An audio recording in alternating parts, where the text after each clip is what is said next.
Hello everyone, in today's video we will examine why your Xbox might be blinking a black screen and how to fix this issue.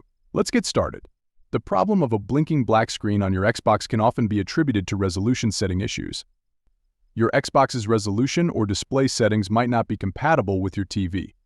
To fix this, try resetting your Xbox. Here's how: turn off the device by pressing and holding the power button for a few seconds.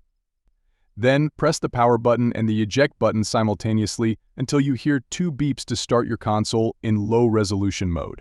Go to your TV settings, then Display Options, select Video Modes, and choose a resolution that is compatible with your TV. Connection issues can also cause the blinking black screen.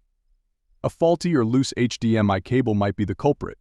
Ensure the cable is securely connected to both the Xbox and the TV. To check if the cable is the issue, try using a different HDMI cable. Inspect the ports on your device and monitor for any visible damage. If you find any damage, contact a professional for repairs. A system error could also cause the issue. Performing a power cycle can help clear the error. To do this, turn off your Xbox and unplug it from the main power source. Wait a few minutes, then plug it back in and turn on the console to see if the issue is resolved. Thank you for watching, and see you next time.